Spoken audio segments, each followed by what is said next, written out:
Okay, so let's better know selection in a diploid population. And what we want to do is create graphs that look like this.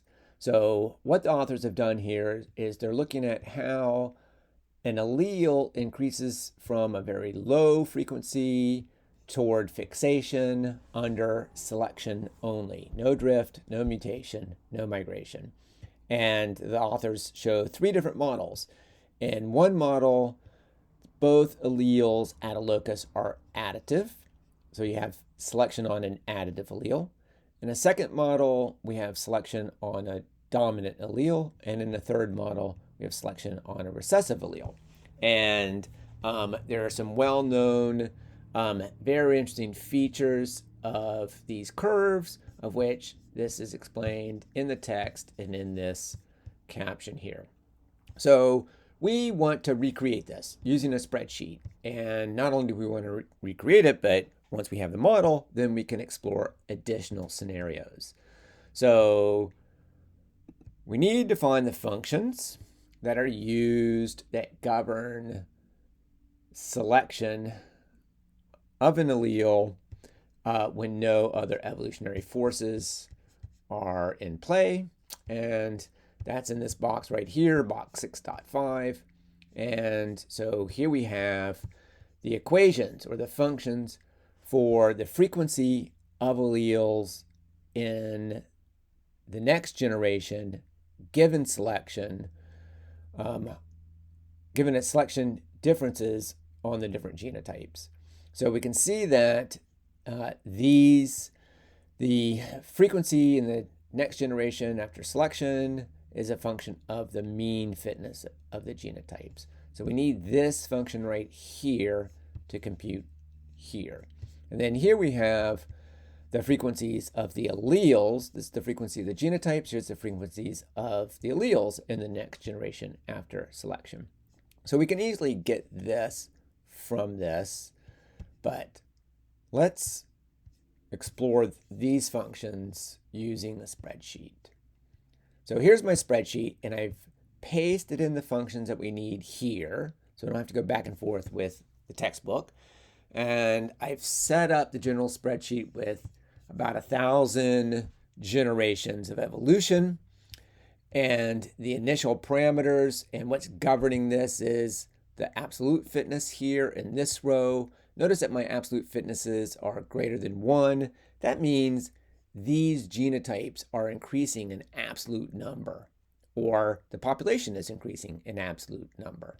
And we can convert those fitnesses to an intrinsic growth rate here, and we can see with those growth rate functions, this is a population that is increasing very rapidly. So the absolute values are not what matters for selection. It's the relative fitnesses here, and these relative fitnesses are computed relative to the A1 genotype. Okay, so when I want to change the parameters, I want to change the absolute fitnesses, and these other parameters will change as a consequence. The last thing I have here is selection coefficients, and in my definition of the selection coefficient, a negative coefficient is selection against that genotype. So I've got the selection coefficients for the genotypes. I also have the selection coefficients for the alleles, and I have the relative fitnesses for the alleles. But let's start what we have down here. So here I have generation 0, and I'm going to populate that with an initial frequency of A1, so some low frequency, and A2 is simply going to be, let's put that equation in, 1 minus A1. All right, and here I'm going to compute my genotype frequencies just using Hardy-Weinberg in generation 0. So that will be A1 squared. A1, A2 will be 2 times A1 times A2.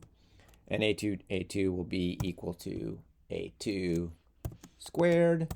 Now what we want to do is we want to make sure we check that our allele frequencies add up to 1, and we want to check that our genotype frequencies add up to 1. So this is equal to the sum of those two numbers. This is equal to the sum of those three numbers. And we're going to do that for the first few generations to make sure that our functions are correct. It's very easy to make a mistake when you're writing big, long equations in a spreadsheet. Okay, so we want to use these functions to compute the genotype frequencies in the generation following selection. For that, we need we need the mean relative fitness in the previous generation. So let's compute that here. And that mean relative fitness is sort of Hardy-Weinberg times the fitnesses of each genotype. So A1 squared times its fitness, relative fitness, plus 2 times A1 frequency times A2 frequency times the heterozygote fitness, plus A2 frequency squared times homozygous 2 fitness, relative fitness. And that gives us a mean relative fitness in generation 0. Okay, now we can compute the genotype frequencies in the next generation after selection. So A1 is going to be that right there. So that's going to be equal to the frequency in the previous generation squared frequency of A1 squared times its fitness over the relative fitness. A1, A2 is going to be equal to 2 times A1 times A2 frequency times its relative fitness over the mean fitness. A2 is going to be equal to frequency of A2 squared in the previous generation times its fitness over the mean fitness. And we want to make sure those add up to 1. So let's just take those formulas and copy it down. We actually haven't computed the allele frequencies yet, but we see that that's good. The genotype frequencies add up to 1. So we're going to copy this down, but we want the fitnesses, that row of fitnesses, to be constant. So we need to go back to that formula, and that E4, the 4, we want a dollar bill sign there to keep 4 constant. Same thing with there.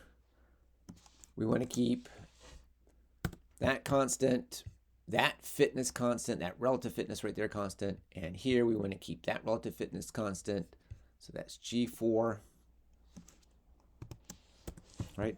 So that when we fill that down, it will populate correctly, right?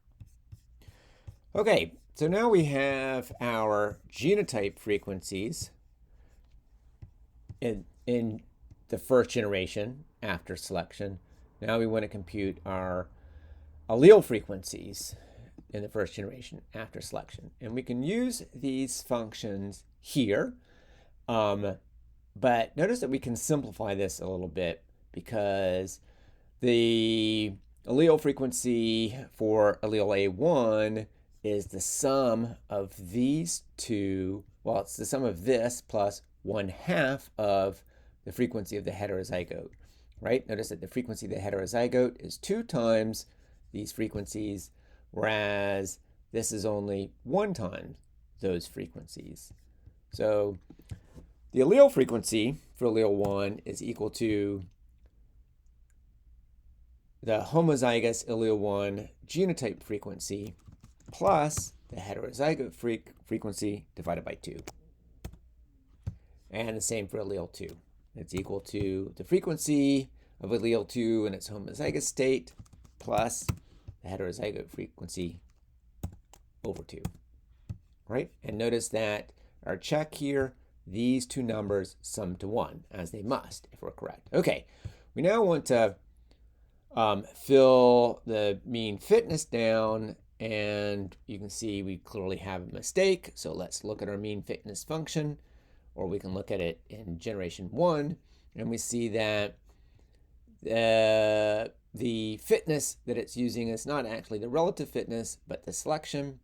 That's because we didn't keep row 4 constant in that function. So we want to keep row 4 constant. We want E4, F4, and G4 to stay E4, F4, and G4 as we fill this down. So we need to put a little dollar bill sign in front of those 4s. So the 4 doesn't change. Now we can fill that down. Right? And we've got all of the numbers for generation 1. Okay, so let's fill this down, let's say 500 generations.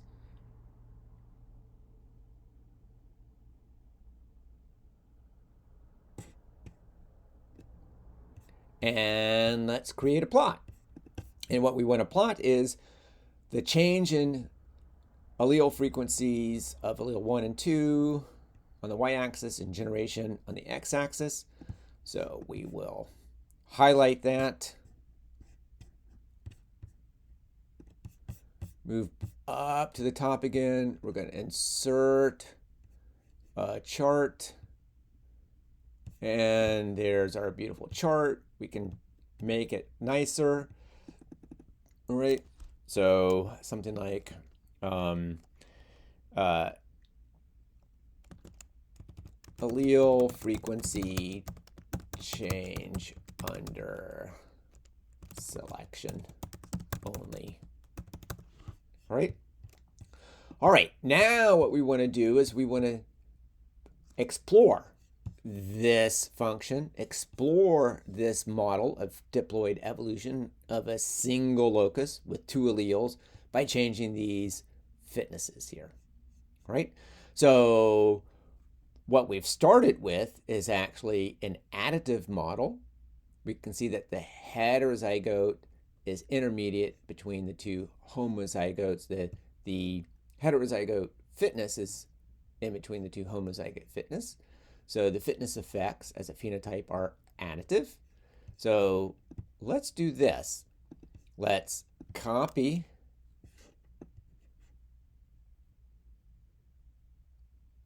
through generation 500.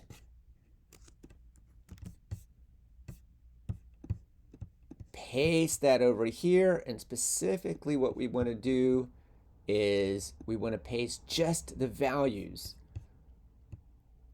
So I'm going to paste special, values only, right? And I'm going to call that model 1. It is selection on an additive allele. So now I can plot that, and any changes that I make here won't affect these values because these are just values. There's no function in there. Okay?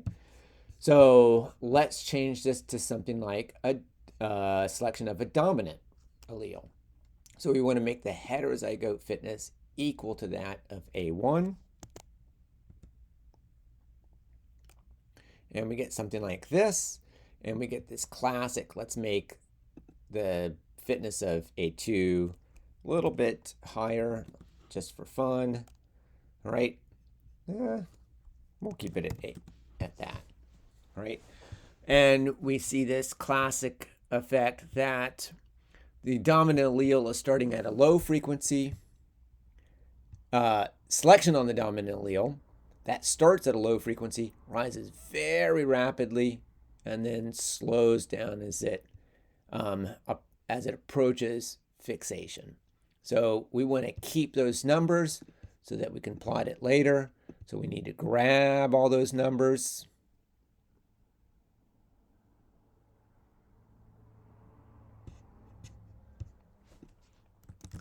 We want to paste them over here.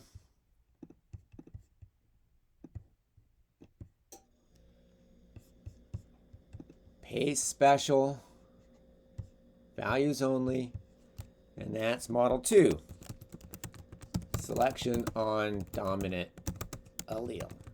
Now we can plot that and create a second plot. Go back over here. Recessive allele. We want to make selection on a recessive allele. We want to make the fitness for, say, we'll make a 2 the recessive allele, but it needs to be more fit. So let's just call that 2.1. All right, and we see that our plot isn't showing anything very interesting. We don't have enough scale here. We could make the scale a lot longer, all right? But the other thing is we want to start the recessive allele at a low frequency. So since here's the recessive allele, it's already at fixation, we want to start that allele down here. So instead of changing this directly, let's change A1 to 0.99. That makes the A2 allele slow, and we see that it's down there, but it doesn't rise very much. So we could, here's where we could extend this out over many generations and see it rise, or we can kind of up the game by just starting this out at a little higher frequency. So let's start it out at 0.2, 0.02. Now starting at a frequency of 0.02, still don't see much, so let's start it out at 0.03.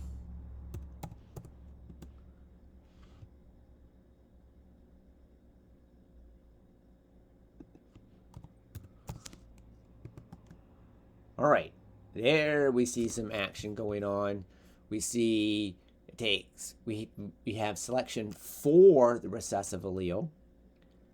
Even at 5%, it's taken a long time to rise, right? But once it rises pretty quick. We can change that behavior also by changing the relative fitnesses.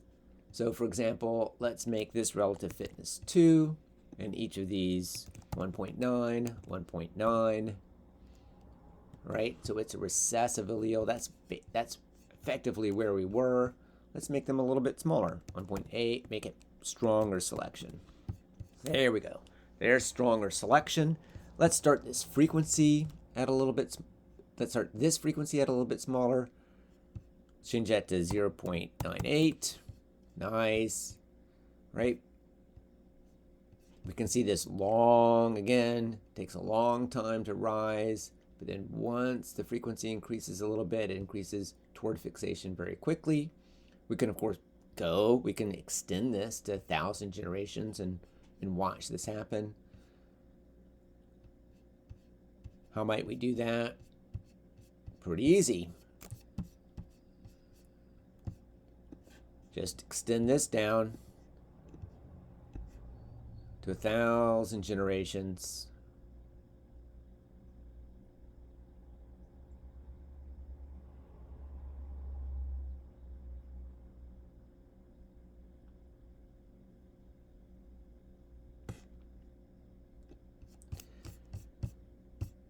And make our plot go out to 1,000 generations. So instead of 509, we want that to be 1009. And there we go. Now we've got a plot that goes out to 1,000 generations. Okay? And we can copy this, paste it over here, and put selection on a recessive allele. Right? We can model overdominance by making the heterozygote fitness greater than the homozygote fitnesses. So there's lots of ways we can explore selection in a diploid population when there's no other evolutionary force, no mutation, no drift, no migration, right? What we really like to do, and what is shown in the textbook, is adding drift to this model so that population size begins to matter. Here we're assuming an infinite population size. And unfortunately, it's really hard to model drift in a diploid population in a spreadsheet without a random sampler from a multinomial distribution. So for that, it's much easier to use some kind of coding language like R or Python or C.